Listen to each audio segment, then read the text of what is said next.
here. Today, I'm going to tell you a story about the tortoise and the hare. I am following storytelling competition virtual at Amanah Bangsa Islamic Secondary School on Sunday, 7 February 2021. Bismillahirrahmanirrahim. Let's start! A long time ago, in a tropical forest, there lived a tortoise who walked very slowly. And there was a hare who wouldn't stop teasing a tortoise for his slowness. I'm the fastest runner in this forest, and you are the slowest animal in the forest, the hare said. The tortoise did not like the hare teasing. One day, the tortoise tired of the hare showing off. He said, I will race you. If I win, you must stop teasing. Let's race to the top of the hill and see who gets there faster. You may be fast, but I am persistent, he said. Huh? You win a race? Impossible! Ha ha ha ha ha! Answered the hare. You think you can beat me? Fine, let's do it. I will run to show all the animals how fast I am, the hare said. The next day, all the animals of the forest came to see the tortoise and the hare race. They thought that the hare would win, but they liked the tortoise. The tortoise and the hare stood at the start line, ready for the race. 1, 2, 3, go! Said the start runner. So the hare started with a lot of speed, while the tortoise walked very slowly. The hare was a long way in front of the tortoise when he saw a field of cabbage. Now where is the tortoise? Wow, he is so far behind. He looked back and almost couldn't see the tortoise. Take your time, he showed to the tortoise. I will have a snack here, and still I will win the race. When he had finished eating cabbage, the hare looked around to see how far the tortoise had got. He still had not passed halfway, feeling sleepy after his snack. The hare thought to himself, I will have a quick sleep now. And when I wake up, I will quickly run past the finish line. He fell into a deep sleep and dreamed of winning the competition. While the hare slept, the tortoise never stopped walking. He refused to give up. The tortoise walked past the sleepy hare, and he walked to the top of the hill. Time passed, and the sun was already setting when the hare woke up. He jumped and looked around to see the tortoise a few steps from the finish line. The hare rushed to the finish line as fast as he could, but the tortoise was already crossing it, winning the competition. Hey hare, I beat you! Ha ha ha! Said the tortoise. will be the fastest to win, the tortoise told the hare. No, it can't be. I lost from the slowest tortoise. The hare cried. In the end, the hare went to the tortoise and apologized. He said, I will not tease you again. Okay, we are a friend now. Moral lesson of this story is we must not be proud of what we have. We should not underestimate other people because maybe we are not better than him. We keep trying even though we are underestimated. Don't give up. Do your best. You can be more successful by doing things slowly and steadily than by acting quickly but carelessly. That is the end of my story. Thank you for attention. I hope you all enjoy it. Wassalamualaikum warahmatullahi wabarakatuh.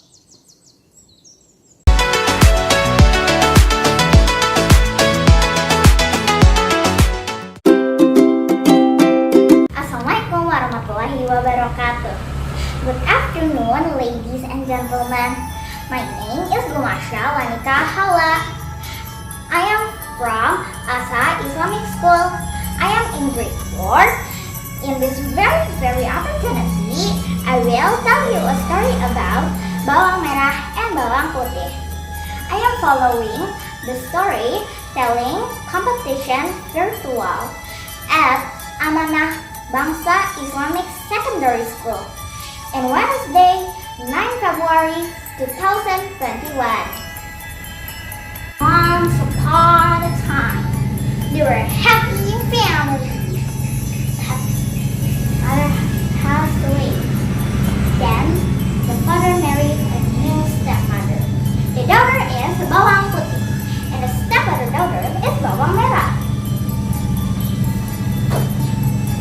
Before the father passed away, the stepmother and the stepsister were very kind at bawang putih.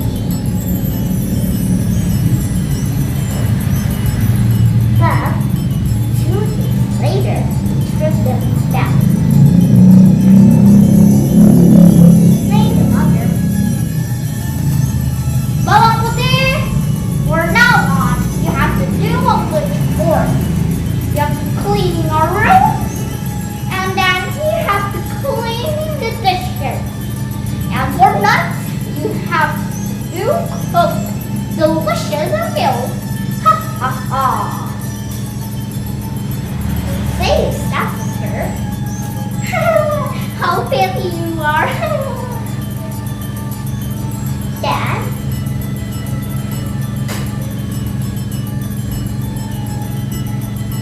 bawang putih were feeling so sad hearing those voices. The next day, bawang putih washing the sister's clothes. But when she was washing clothes, it's washing away by the river. Then she thought, oh my God, how am I supposed to do now? That is my sister's clothes. It's so expensive. So she ran over the riverside. Then she met an old woman taking the sister's clothes, sister's dress. Then bawang putih said, "Oh woman, can you give me back the dress? This is my sister's dress. It's so expensive, please." Then the old woman said, "Oh child, I don't understand, but I have a rule for you. For 3 days,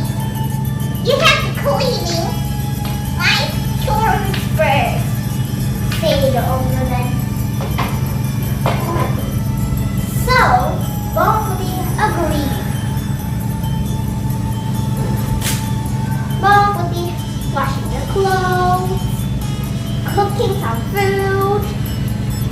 He ironed the clothes. Then it's already 3 days. And she asked to the old woman, "Old woman, can I back to home now? And where's the dress? That is my sister's dress, please." Then say the old woman, "Oh, this is your sister's dress. Oh, I forgot. Which pumpkin did you want, my dear?" Say the old woman.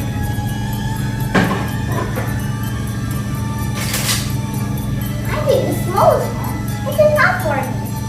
Thank you so much." "Anytime, sweetheart." So, Bawang Putih take the pumpkin and go right back home. And she arrives home.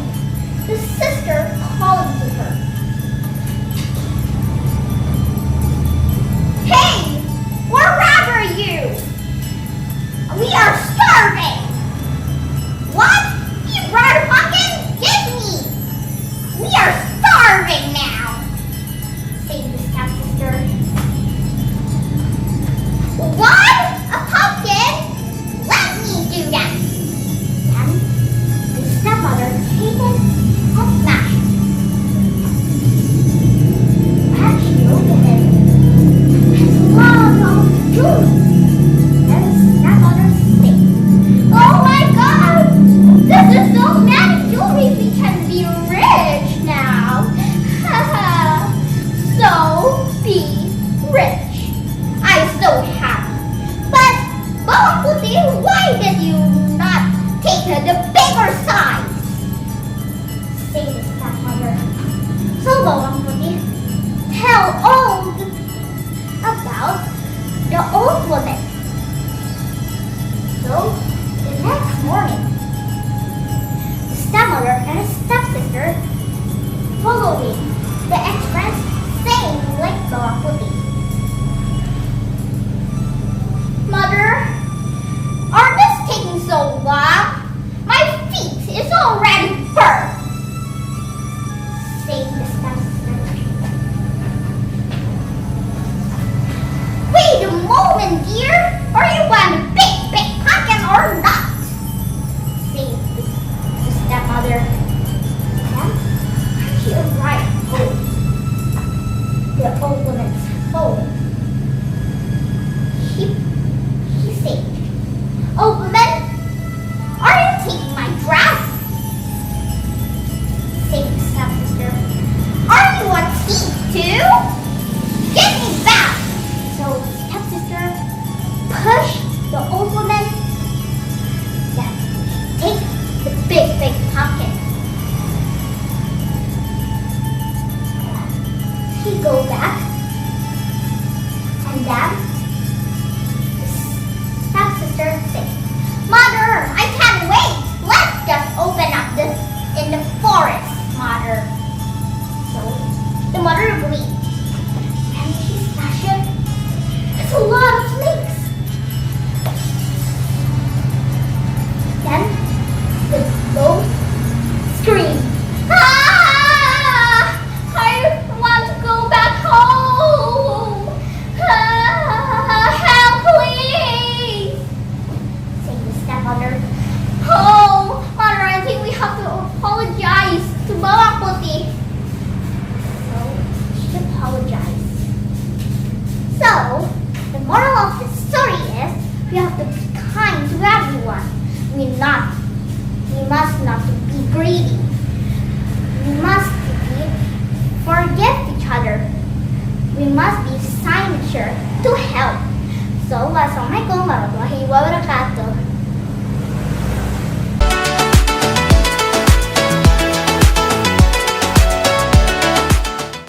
Assalamualaikum warahmatullahi wabarakatuh. Good afternoon. My name is Kamila Azalia Dindapsya. I'm from SD Tork bin Ziyad, Pondok Hijau Permai, grade 6. In this very good opportunity, I will tell you a story about the crow and the eagle. I am following the storytelling competition virtual at Amanah Bangsa Islamic Secondary School on Tuesday, February 9th, 2021. It was a bright spring day. The sun was high in the blue sky. A herd of sheep was grazing contentedly on the hillside. The little lambs with their soft white coats and curly little tails were playing among themselves. The shepherd, seeing that his flock was safe and happy, had fallen asleep under a large oak tree. Suddenly, an eagle swooped down from the sky. It pounced on a little lamb and carried it off so swiftly that none of the other lambs even had the time to leap. The sleeping shepherd had nothing. A crow was sitting on the tree under which the shepherd lay asleep. He had seen how the eagle had caught the lamb and carried it off to his nest. Wow, what a great way to get dinner, he thought. Why do crows look for old smelly food? The crow decided to do exactly as the eagle had done it. It had looked easy enough. All he had to do was to decide which sheep he wanted, swoop down upon it, and hold it as firmly as he could in his claws, and fly off with it. Easy. If the eagle could do it then, so could he. The crow looked down at the flock of sheep to decide which sheep he wanted. Just below the tree, by the shepherd, a big old ram was grazing. He had curling horns and thick, heavy fleece. Aha! He should be a really good meal for me, thought the crow greedily. He was very hungry, and the thought of a large, juicy ram for lunch made his mouth water. The crow swooped silently and swiftly down to the ram. Just as he saw the eagle do, he grasped it firmly by its fleece. And now fly over that to my nest, said the crow to himself. He flapped his wings with all his strength, but could not lift the ram. The ram was large. He was much too heavy for the crow to carry. The crow tried again and again, but without success. The ram felt the crow on his back and was most annoyed. Just what do you think you are doing, you pesky bird? He snapped, glaring at him over his shoulder. The crow flapped harder still, trying to carry the ram away. Now stop that, cried the ram. Go away! Shoo! Leave me alone! He jumped and bucked and tried to shake the crow off his back. Oh, oh, thought the crow, alarmed at the ram's fierce antics. Maybe this wasn't such a good idea after all. Perhaps I should go look for my dinner somewhere else. I had better let the ram be. The crow tried to fly away, but he found out that he could not move. His claws were stuck in the ram's thick fleece. He put his feet this way and that, but no matter what he did, he only seemed to get more stuck. Oh, how is he ever going to get free? The crow squawked loudly in fear and despair. The ram started running around the tree, bellowing with rage. The shepherd woke up with a start. Who was making that horrible noise? Were his sheep in danger? He sat up. What a sight met his eyes. The ram was running around the tree. On his back, there was the crow, squawking and trying to rise up into the air. The shepherd began to laugh. At last, wiping his eyes, the shepherd stood up. He stopped the ram as he ran by and calmed him with gentle words. When the ram was still, the shepherd took a pair of shears from his sack. Holding the crow with one hand, he deftly snipped the fleece until the crow was free. What did you think you were doing, my fine friend? Asked the shepherd, looking at the crow. Playing out being an eagle, were you? The shepherd burst out laughing again. The crow was too embarrassed even to croak. He only wished that the shepherd would let him go so that he could fly away to his nest and hide his foolish head. Finally, when the shepherd let the crow go, the crow flapped his wings and flew off as fast as he could. And the next time you want to be an eagle, make sure you pick an animal your size, called the shepherd after him. The crow, feeling silly and foolish, promised himself that from now on, he will only do what other crows did. The moral of this story is that thoughtless imitation will end in danger. Do something within your ability and think back before you wanted to do something. That's the end of the story. Thank you for your attention. I hope you enjoyed it. Wassalamualaikum warahmatullahi wabarakatuh.